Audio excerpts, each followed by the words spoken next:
Di Conselve torna dal mare, l'auto esce di strada e si schianta su una recinzione. A Corezzola la sedicenne Arianna Cuccato muore sul colpo, shock in paese. Con la sua carrozzina attraversa sulle strisce ma viene travolto da un'auto a Ponte San Nicolò, gravissimo. Guido Chinello, presidente dell'associazione Amici del Mondo. Traffico di vento anche a 150 km all'ora, oltre un centinaio di interventi. Il giorno dopo le aree tra Alta Marca e Medio Piave fanno la conta dei danni, alberi sradicati, tetti scoperchiati, blackout e paura. Tragedia sulle Marmarole in Cadore, 34enne escursionista di Genova uccisa davanti agli amici da una scarica di sassi che non le ha lasciato scampo. Notte di roghi a Vicenza, caccia ai piromani, l'episodio più pericoloso, il fuoco appiccato in un distributore da un 26enne egiziano arrestato dalla polizia. Oltre 100 kg di granchi blu trovati morti in poche ore sulla spiaggia di Boccasette nel delta del Po. Ad ucciderli probabilmente non il riscaldamento dell'acqua ma la mucillaggine. Mercoledì a Treviso i funerali di Roberto Loli Linguanotto, lo storico pasticcere e inventore del tiramisù che aveva cominciato a preparare alle beccherie.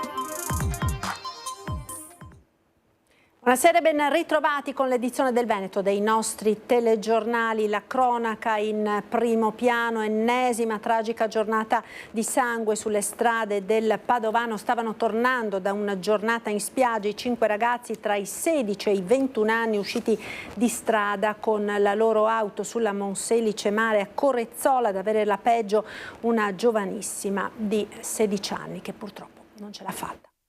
L'una di notte è passata da una manciata di minuti. Su questa Fiat Punto, di cui restano soli irriconoscibili rottami accartocciati, 5 amici stanno tornando da Sottomarina. Stanno percorrendo la Monselice Mare quando, all'uscita di una curva in via Bassa a Corezzola, l'auto perde il controllo, sbanda, finisce nel fossato. Durante la sua corsa trova una montagnola che la fa capovolgere. Pochi istanti e la bella giornata si trasforma in tragedia. I rottami della Fiat appunto sono ancora sparsi nell'erba del fossato, ma anche nel ghiaino d'ingresso all'abitazione dove sono presenti tantissimi vetri, ma quello che resta più visibile è questa enorme chiazza di carburante persa dall'auto ribaltata. L'odore acre fa respirare la grandezza della tragedia che si è consumata qui. Tra i primi a soccorrere i ragazzi, tutti di Conselve, 2 residenti dello stesso comune di ritorno dal mare. Subito arrivano i carabinieri, i sanitari del SOM 118, i vigili del fuoco. Le condizioni di Arianna Cuccato, 16 anni, appaiono da subito disperate. Rianimata sul posto, viene trasportata in ospedale a Piove di Sacco, dove morirà poco dopo il suo arrivo. Feriti anche gli altri occupanti dell'appunto, 2 ragazzi e 2 ragazze, nessuno è grave. Alla guida un giovane di 21 anni, il fidanzato di Arianna. Tutti avevano la cintura indossata. Il conducente è risultato negativo all'alcol test. Cosa sia accaduto lo stabilirà l'indagine coordinata dalla Procura di Padova. La salma della giovanissima è a disposizione dell'autorità giudiziaria. L'auto è stata sottoposta a sequestro. Un malore, una disattenzione, la notte, la velocità del veicolo. Tante le ipotesi aperte sul tavolo degli inquirenti. In mattinata il papà di Arianna ha portato questo piccolo mazzo di girasoli che spiccano con il loro giallo in un luogo dove si respira il dolore infinito per un'altra giovane vita spezzata lungo una strada che di vittime ne piange troppe. È una strada pericolosa questa. Corre forte, tanto. E me ho sempre fatto il camionista, non è mai successo niente per fortuna. Però tempo fa, proprio sull'angolo di Amura là, la macchina, stessa roba. Se da fuori ha sbattuto. Il corre troppo forte. E ha messo anche il limite 70, una volta non era, però non rispetta nessuno. Perché c'è anche un incrocio là, ma nessuno rispetta i 70 all'ora. Così. Avrebbe compiuto 17 anni il prossimo 10 agosto. Arianna Cuccato, il suo paese, Conselve, è sotto shock. La settimana è cominciata nel peggiore dei modi per la nostra comunità. Ci siamo svegliati stamattina con questa Terribile notizia di questa ragazza che è mancata in questa circostanza così tragica. Piange tutta Conselve accanto alla famiglia di Arianna Cuccato. Avrebbe compiuto 17 anni tra pochi giorni, il 10 agosto. Arianna, una giovanissima donna solare con tanti interessi, studentessa appassionata, impegnata in numerose attività. Impegnata nella vita sociale, nel patronato, nella parrocchia, era un'animatrice dei centri estivi proprio in questi giorni. Quindi certo tutte le morti sono drammatiche, ma questa colpisce molto perché è una giovane vita che aveva una prospettiva fantastica davanti a sé e colpisce non soltanto la sua famiglia ma tutta la comunità. Di Conselve anche i 4 giovani che si trovavano nella Fiat Punto uscita di strada sulla Monselice Mare. Arianna lascia la mamma e il papà. Una famiglia conosciuta la sua che a Conselve gestisce una vetreria da decenni. Una famiglia che sta vivendo un dolore che non si può descrivere, a cui l'amministrazione ha voluto portare un saluto. L'ho incontrato questa mattina per portargli un segno di vicinanza da parte di tutta il nostro paese, la nostra comunità, ma mi ha colpito moltissimo la sua compostezza, la grande dignità con cui mi ha raccontato qualche episodio così velocissimamente della vita sua e di sua figlia, e l'amministrazione, il comune, in rappresentanza di tutta la cittadinanza farà sentire in ogni modo, come ho detto al padre prima, la sua presenza e la sua vicinanza. Incidente a Ponte San Nicolò questa mattina, investito mentre attraversava sulle strisce pedonali Guido Chinello, presidente dell'associazione Amici del Mondo.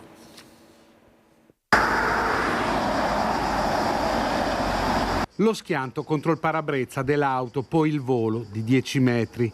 Incidente questa mattina verso le 11 a Ponte San Nicolò, alle porte di Padova, lungo via Marconi. Investito sulle strisce da una Citroen C3 guidata da un 62enne originario di Este ma residente in Ungheria, Guido Chinello, conosciutissimo in paese, presidente dell'associazione Amici del Mondo. Guido è una persona splendida, è una persona che è presidente dell'Associazione Amici del Mondo, che cura e gestisce il nostro centro diurno per disabili, perciò è una persona che ha sempre avuto a cuore le persone con disabilità, le progettazioni e le progettualità legate a queste persone e all'inclusione. Perciò è una tragedia che tocca tutta la comunità e siamo vicini alla famiglia. E lungo via Marconi le vedete i rilievi della polizia locale intervenuta subito dopo l'incidente. Sul posto, oltre alla polizia locale, anche i carabinieri della locale stazione e i sanitari del SUEM 118 che per lunghi minuti hanno rianimato Chinello prima di portarlo in ospedale, dove è stato ricoverato in terapia intensiva in condizioni gravissime. Le prossime ore saranno decisive. Probabilmente accecato dal sole, l'autista del mezzo ha visto solo all'ultimo Chinello che stava attraversando la strada a bordo della carrozzina su cui è costretto dopo un precedente incidente stradale. Una strada molto trafficata via Marconi, parte di una strada statale, quindi gestita dall'ANAS. La richiesta del primo cittadino è quella che venga depotenziata e resti una strada regionale, così da poter intervenire con provvedimenti strutturali. Questa mattina per prima cosa ho convocato subito il mio assessore alla viabilità, con il quale ci siamo presi l'impegno di interloquire immediatamente con la Regione, chiedendo un appuntamento all'assessore De Berti perché venga attuata una delibera regionale che declasserebbe la statale a regionale, e questo ci permetterebbe di mettere in maggiore sicurezza tutti gli attraversamenti attraverso l'istituzione di isole salvagente, impianti semaforici, rotatorie, che oggi purtroppo, essendo una statale di competenza ANAS, non è possibile istituire. E tragedia anche in montagna, 6 amici, un itinerario escursionistico sul gruppo dolomitico delle Marmarole nel comune di Calalzo. E questo è lo scenario nel quale ha perso la vita una donna di 34 anni di Genova mentre scendendo lungo il vallone del Froppa, poco sotto Forcella Marmarole, è stata travolta da una scarica di sassi che non le ha lasciato scampo. A dare l'allarme l'amica che le stava vicino. Sul posto è intervenuto l'elicottero del SUEM di Pieve di Cadore, che nonostante le nubi e le difficoltà di interagire con gli escursionisti a causa della precarietà del segnale telefonico ha individuato il gruppo e recuperato la salma della 34enne per poi portarla all'ospedale di Pieve di Cadore.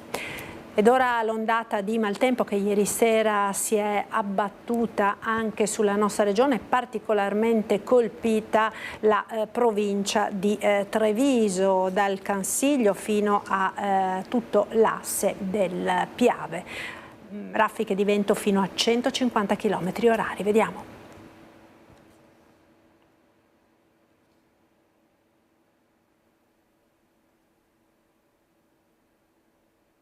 Non so come spiegarlo, sembrava un tornado, non si vedeva niente, era tutto buio. È ancora provata la signora Carmen per quello che ha visto ieri sera attorno alla sua casa di Borgo Grave a Candelù. Quasi un mini vaia per l'azione del vento che ha toccato punte di 150 km/h. È stata una grandinata particolarmente violenta, anomala per certi aspetti, perché lungo l'asse del Piave ha una provenienza ovest, poi man mano che ci si allontana troviamo i danni principalmente con grandine derivante da est, quindi che significa che ci siamo trovati in mezzo a un vortice. Pioggia, grandine e soprattutto vento, tanto vento che ha devastato boschi di noci, ha abbattuto alberi secolari, raso al suolo intere coltivazioni. Qui cosa c'era? Radicchio trevigiano. E adesso? Adesso non c'è più niente. Erano 15 giorni che l'avevano piantato, non c'è più niente. Qui c'erano i cetrioli che erano qualcosa di meraviglioso, perché aveva un orto che sembrava un giardino. Là più avanti che già era i pomodori, che vede come che si ciapai, non c'è più niente. Quasi i cipolle, che era una roba, guarda. Un po' più avanti i fagioli, non c'è più niente. Zucche, più niente.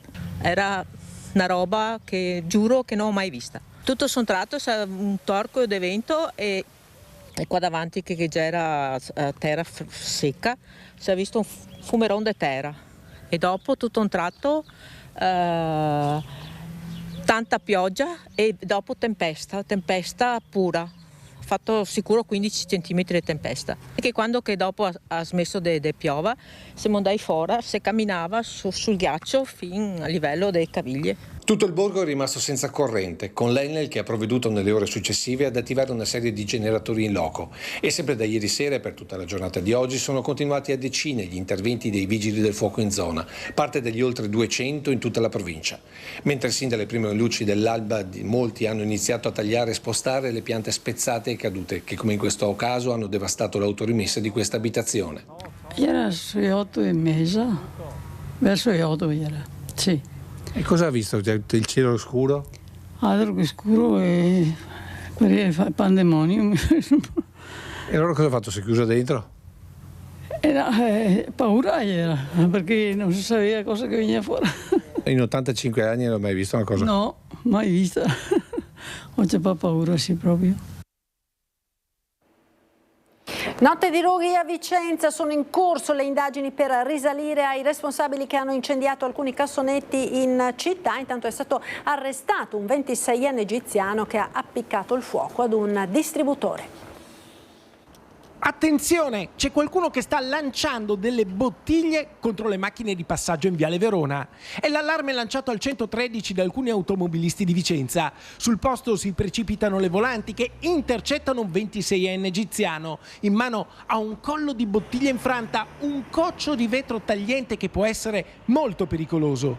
Mentre gli agenti sono impegnati con lo straniero, alcuni passanti segnalano che proprio in quel momento un incendio sta divampando all'interno del vicino distributore di benzina. Sul posto arriva un altro equipaggio della polizia che blocca il traffico, isola l'area di servizio e chiama i vigili del fuoco che domano le fiamme.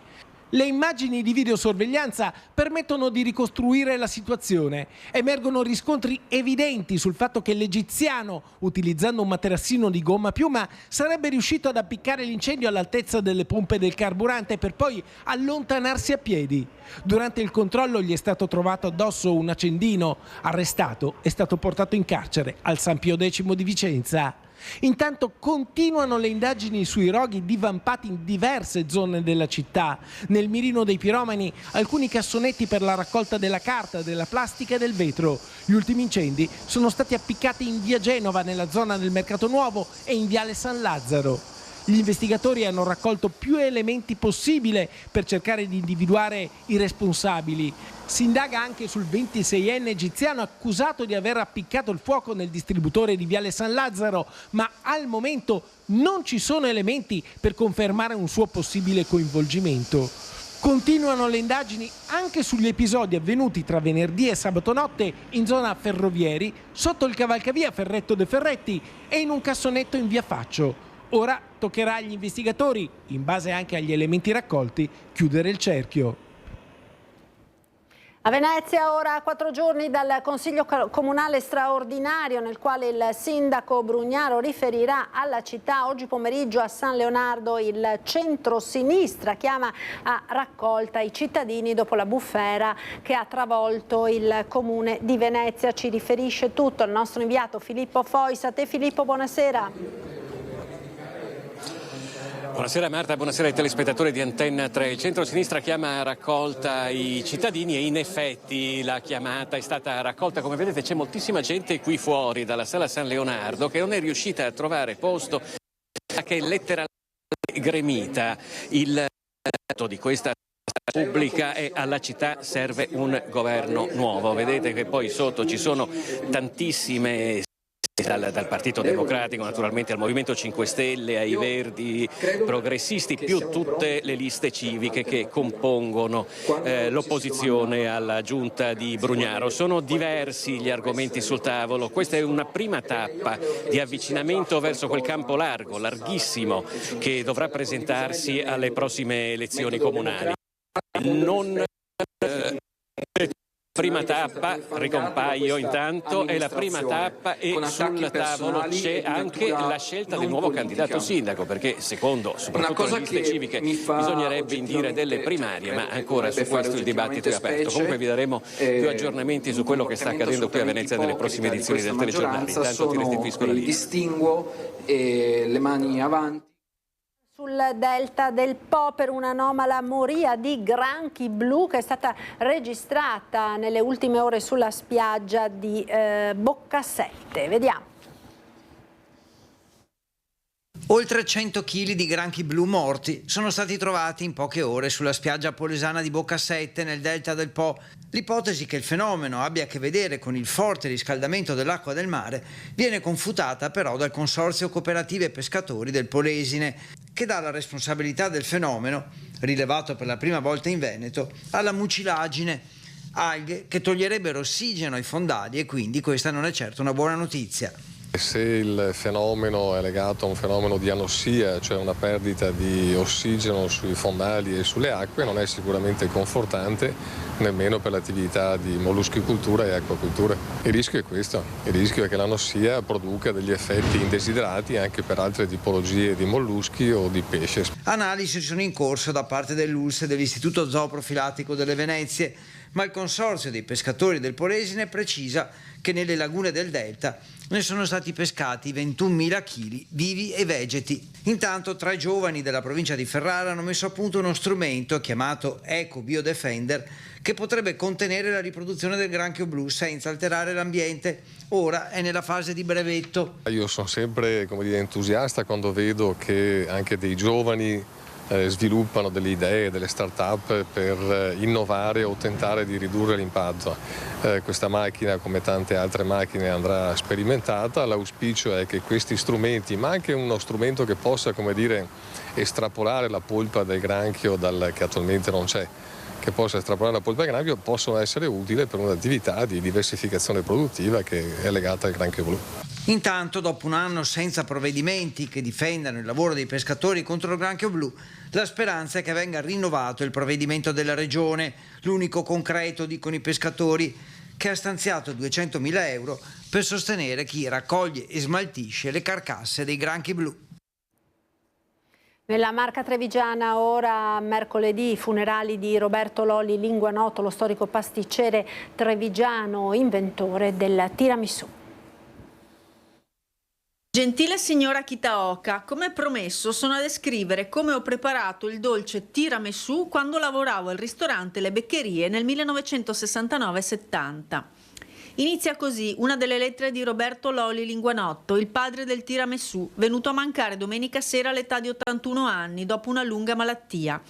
Un simbolo della trevigianità, un grande ambasciatore del Made in Treviso, un altro pezzetto della città che scompare. Roberto Loli Linguanotto è stato per noi una linea guida, una guida, uno spirito guida, perché fondamentalmente, avendo inventato il tiramisù, noi non saremmo mai esistiti se non ci fosse stato il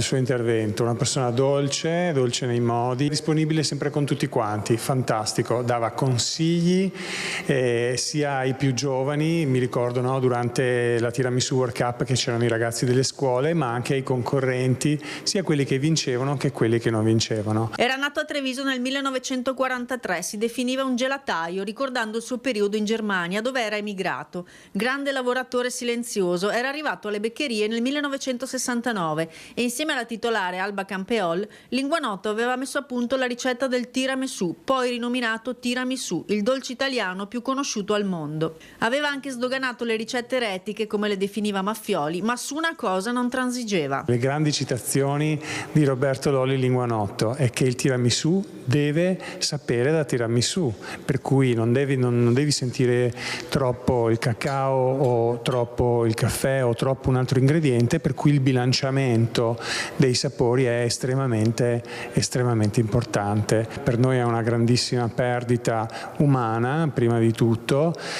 Sono molto dispiaciuto di non averlo rivisto dopo tutto questo tempo, eravamo sempre in contatto tramite la famiglia. Grande il cordoglio in città, sia da parte del sindaco Mario Conte, un grande trevigiano che ci lascia, ha detto, sia da parte di FIPE Confcommercio. La presidente Dagna Sartorato lo ricorda come un uomo semplice, di grande disponibilità, anche nell'importante collaborazione che ha prestato in questi anni nell'intensa opera di promozione di questo dolce. A Roberto va tutto il riconoscimento della ristorazione, dei pubblici esercizi e del turismo trevigiani. I funerali mercoledì 31 luglio alle 10:30 nella chiesa di Santa Bona. Non 32 ma 34 gli atleti che nella rosa della nazionale rappresentano il Veneto alle Olimpiadi di Parigi. Motivi di soddisfazione non mancano per il presidente del CONI Veneto, Dino Ponchio. Ci sono anche altri due atleti, il maratoneta Eyob Fani, il residente a Bassano del Grappa, ed il mezzofondista Katalin Tekuceanu, nel coneglianese, neonaturalizzati italiani nel conto degli atleti veneti che partecipano alle Olimpiadi di Parigi, facendo salire a 34 il numero dei campioni per il quali la nostra regione sta facendo il tifo, dai campionissimi delle Fiamme Oro di Padova ai tanti giovani atleti, dal nuoto al ciclismo, dall'atletica alla pallavolo. I motivi di orgoglio non mancano. Al di là dei veneti acquisiti, perché tesserati Fiamme Oro Padova come Marcel Jacobs, Jimbo Tamberi e Larissa Iapichino, da cui aspettiamo da tutte e tre grandi soddisfazioni, non posso non citare Thomas Ceccon, che è sicuramente un grandissimo talento, ma anche una grandissima persona, un bravissimo ragazzo che ha anche cosciente dei suoi mezzi, è lì per fare bene e sono convinto che porterà a casa, tornerà a casa nel Veneto portando al collo un bel peso di metallo prezioso.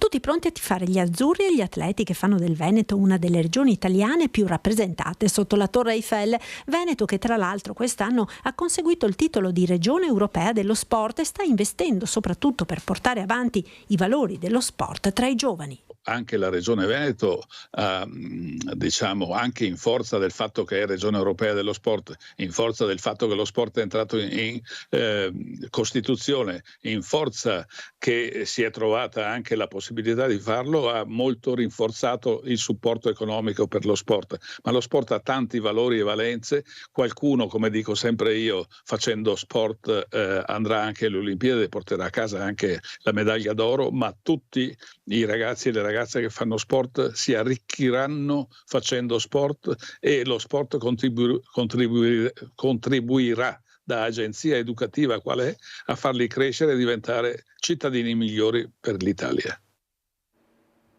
È tutto per questa edizione, grazie per essere stati con noi. Dopo la sigla, come sempre, il nostro meteo con le previsioni del tempo. Arrivederci.